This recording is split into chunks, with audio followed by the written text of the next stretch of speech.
तो आप लोगों ने पूछा था कि इसको कैसे भरना है, तो ये रहा फॉर्म इंटर्नशिप का। तो अगर आप स्टूडेंट हैं तो आप स्टूडेंट चूज़ करेंगे यहाँ पर। अगर आप फैकल्टी हैं तो आप फैकल्टी चूज़ करेंगे। इसके बाद नेम ऑफ़ द एप्लीकेंट में आपका नाम, फादर्स नेम में आपके पिता का नाम, जेंडर, नेशनैलिटी इंडियन, कैटेगरी इसमें देखिए क्या ऑप्शन है, आप अपनी कैटेगरी भी चूज़ कर सकते हैं।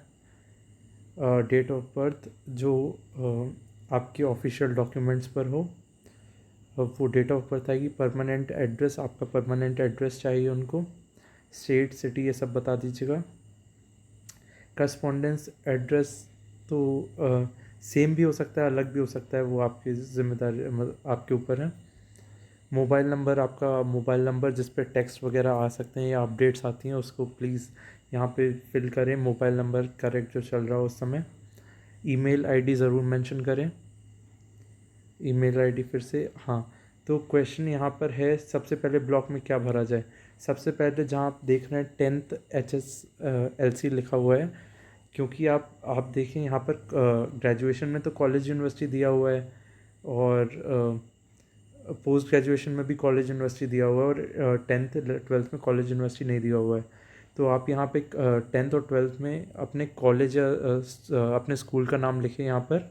उसके बाद बोर्ड लिखें, CBSE या ICSE या जो भी बोर्ड है आपका, स्टेट बोर्ड है तो वो लिखें। ईयर ऑफ पासिंग, आपने कब पास किया, ये 10th कब पास की, 12th कब पास की, ग्रेजुएशन कब की, और पोस्ट ग्रेजुएशन कब की, ये सब भरे। सब्जेक्ट, जितने भी सब्जेक्ट थे वो मेंशन करें, और टोटल परसेंटेज मेंशन करें। 10th में अगर आपका CGPA था तो CGPA को 9.5 से मल्टीप्लाई कर यहाँ पर मेंशन करें। इसके बाद 12th में आपके परसेंट ही होंगे, ज़्यादातर लोगों के परसेंट मेंशन करें। ग्रेजुएशन में फिर से ग्रेजुएशन का कॉलम आता है, तो BSc किया आपने, MSc किया, क्या किया, उस डिग्री का यहाँ पर नाम लिखें। कॉलेज या यूनिवर्सिटी, जिस कॉलेज या यूनिवर्सिटी से किया उस जगह उसका नाम लिखें। कोर्स ड्यूरेशन 4 साल की BSc थी, 3 साल की BSc थी, प्लीज़ मेंशन दिस यहाँ पर करें। सब्जेक्ट स्पेशलाइजेशन, अगर किसी ने ऑनर्स किया है, केमिस्ट्री ऑनर्स किया है या बीटेक किया है, बीटेक कंप्यूटर से किया है आपने, उससे इलेक्ट्रिकल ब्रांच से किया है, जिस भी ब्रांच से किया उसको यहाँ पर मेंशन करें। CGPA है तो CGPA भरें। क्लास डिवीज़न लिखें, कौन से डिवीज़न से हुआ है। Year of passing. Post graduation, ये भी सिमिलर कॉलम है आपका। PhD, अगर आपके पास PhD है तो प्लीज़ PhD टाइटल मेंशन करें। और इन्होंने काफ़ी जगह देख रखी है, देखिए PhD टाइटल में, तो आप थोड़ा सा ध्यान से भरें उसको। PhD टाइटल दें, सब्जेक्ट दें PhD का, ईयर ऑफ सबमिशन दें PhD का। और इसमें अगर आपने PhD किया तो थोड़ा सा ज़रूर डिस्क्राइब करें, एब्स्ट्रैक्ट बताएं, थोड़ा थोड़ा ज़रूर मेंशन करें। जो भी आपके चैप्टर का नेम है उसका एब्स्ट्रैक्ट, हर चैप्टर का थोड़ा थोड़ा ज़रूर मेंशन करें, अगर आपके पास समय तो। फिर आती है सपोर्टिंग इन्फॉर्मेशन। इन दो चीज़ों में बहुत सबको दिक्कत हो रही है। तो ये है रिसर्च इंटरेस्ट। तो रिसर्च इंटरेस्ट आपका सीधा सीधा मतलब है कि आपको किस चीज़ में रिसर्च करना आप प्रेफर करेंगे। तो ऑल्दो कि ये बहुत ज़्यादा आप पे डिपेंड नहीं करता कि आप जो चूज़ करते हैं क्या वो आपको मिलेगा कि नहीं, पर वो कोशिश करेंगे कि आपको कुछ रिलेटेड मिल जाए। तो अपना रिसर्च इंटरेस्ट दिखाएं। अगर कुछ लोग फूड साइंस से हैं या दूसरी ऑर्गेनिक ब्रांचेस से हैं तो वो लिखें कि मुझे नेचुरल प्रोडक्ट्स पसंद है, या मुझे कुछ ड्रग सिंथेसाइज करने की चीज़ें अच्छी लगती हैं, उसमें रिसर्च इंटरेस्ट है, क्यों है, कैसे आया, वो सब यहाँ पर रिसर्च इंटरेस्ट में लिखें।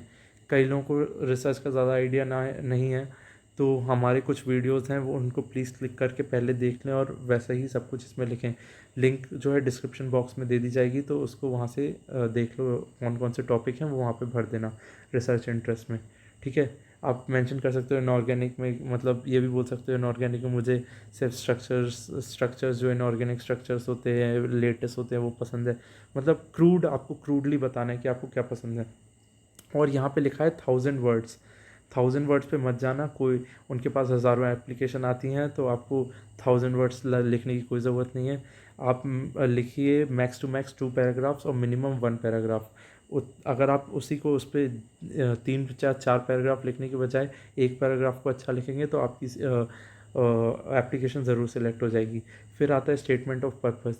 स्टेटमेंट ऑफ पर्पस वैसे तो इस पर नया वीडियो बनाया जाएगा जल्दी, पर statement of purpose generally mean अगर हम पीएचडी या एमएससी वगैरह के लिए भरते हैं या एमएस के लिए भरते हैं इंजीनियरिंग में, तो पूछते हैं कि आप क्यों पीएचडी या एमएससी या एमटेक करना चाहते हैं, उसका क्या पर्पस है।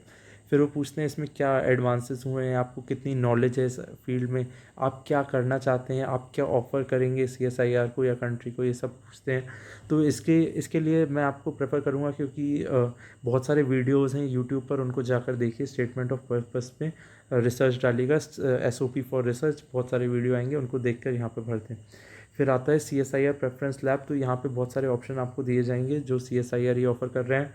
Advance material and processing research institute Bhopal and central drug research institute. तो सारे ही ऐसी बात नहीं कि आप इनको कैटेगराइज कर सकते हैं, सारे ही अच्छे ही हैं, क्योंकि इनके डिफरेंट डिफरेंट ब्रांचेस होते हैं, डिफरेंट रिसर्च एरियाज़ होते हैं। तो आपको अगर आपको जैसे मॉलिकुलर बायोलॉजी में इंटरेस्ट है तो आप इस पर जाइए, सेलुलर मॉलिकुलर बायोलॉजी हैदराबाद, इसमें जाके देखिए कौन कौन से रिसर्च फील्ड है, आपके रिसर्च फील्ड इधर मैच होता है तो सेम चीज़ जो आप रिसर्च अपने उसमें लिखिए जो कॉलम दिया हुआ है, और इस इंस्टीट्यूट को चूज़ कर लीजिए।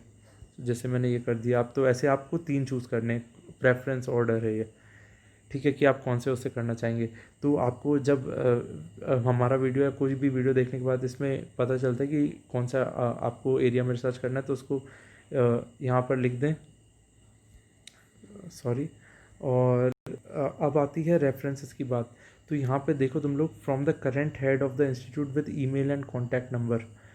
तो यहाँ पे इन्होंने क्लियर तो नहीं किया है, पर ज़्यादातर हुआ कि अगर आपका जिस भी संस्थान में आप पढ़ रहे हैं, जिस भी इंस्टीट्यूट में आप पढ़ रहे हैं, आपने बीएससी किया है या बीटेक किया है, जहाँ से भी किया है, वहाँ के current head of the institute, तो प्रिंसिपल या डायरेक्टर से आपको एप्लीकेशन लिखवानी पड़ेगी स्टेटिंग कि आई अलाउ दिस स्टूडेंट, मैं इस स्टूडेंट को सीएसआईआर इंटर्नशिप में जाने की अनुमति देता हूँ। वो अपना नाम लिखेंगे, ईमेल लिखेंगे और कॉन्टैक्ट नंबर लेके आपको एक ईमेल फॉरवर्ड कर देंगे। तो आप उसको टेक्स्ट को कॉपी करके यहाँ पे पेस्ट कर सकते हैं उनके नाम के साथ। तो हो सकता है कुछ लोगों को अपने डायरेक्टर्स तक पहुँचने की दिक्कत हो, तो मेरे ख्याल से आप लोग एचओडी का भी नाम यहाँ पर दे सकते हैं कि आपके हेड ऑफ़ द डिपार्टमेंट कौन है। आप उनका नंबर लीजिए और साइन लीजिए, और ये मेंशन कर दीजिएगा क्योंकि लॉकडाउन है, I was not able to contact, कि मेरा कोई contact, I was not able to contact to this director और प्रिंसिपल ऑफ माई कॉलेज और स्कूल वट एवर। तो आप ये लिख दीजिएगा कि इस सब्जेक्ट टू अवेलेबिलिटी मेरे पास मैं सिर्फ इनसे या अपने प्रोफेसर से या कोई भी प्रोफेसर से या एचओडी से ही रेफरेंस ले पाया हूँ, प्रिंसिपल से नहीं मिला। तो आप मेंशन कर दीजिएगा, इतना वो भी जानते हैं कि हो सकता है ऐसी बात, तो आप ऐसा कर दीजिएगा। और प्लेस एंड डेट, तो ये तो आप भर ही देंगे, ये I hereby declare with all the statement I made. आप जो भी लिखें सत्य लिखें, क्योंकि इसमें साफ साफ लिखा हुआ है कि अगर आपकी इन्फॉर्मेशन में कोई भी डूबियस चीज़ पाई जाती है या जिस पे शक किया जाए, तो आपको उस समय बिना बताए ही इस कोर्स से बाहर निकाला जा सकता है। तो प्लीज़ ऐसा ना करें, जो इन्फॉर्मेशन है वही भरें, और प्लेस और डेट लिख ही देंगे आप। उसके बाद यहाँ पे चूज़ फाइल का ऑप्शन आता है। तो आप जो है यहाँ पर अपने डॉक्यूमेंट्स भी अपलोड कर सकते हैं। चूज़ फाइल जैसे जो भी आएगा आप कर दीजिएगा, आप अपने डॉक्यूमेंट्स अपलोड कर दीजिएगा। और नॉट मोर देन 5 MB, तो हो सकता है आपको थोड़ा सा रीसाइज़ करनी पड़े या रीशेप करनी पड़े अपनी फ़ोटो। तो वो सब चीज़ें आपको करनी पड़ेंगी। सारे ऐप्स जो हैं ऑनलाइन अवेलेबल हैं। आई लव PDF नाम की एक वेबसाइट है, आप उस पर जाकर ये सब कर सकते हैं। तो इतनी कोई बड़ी बात नहीं है। और draw line with mouse pointer, तो ऐसी लाइन बना के वो बस ये चेक करना चाहते हैं कि आप रोबोट नहीं हैं।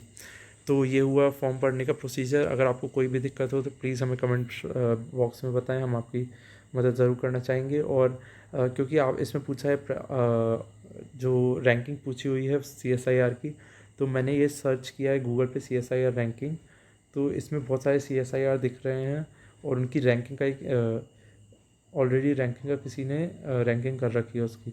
ऑल्दो ये सारी रैंकिंग पता नहीं कितने रिलायबल सोर्स से हैं, तो इनका रिलायबिलिटी तो मैं नहीं बता सकता हूँ। एक सारी ऑलमोस्ट इक्वल है, तो आप किसी पे भी जाके क्लिक कर सकते हैं। NCL मान लीजिए मैंने क्लिक किया है तो इसकी वेबसाइट खुलेगी, उसमें आएगा रिसर्च वगैरह।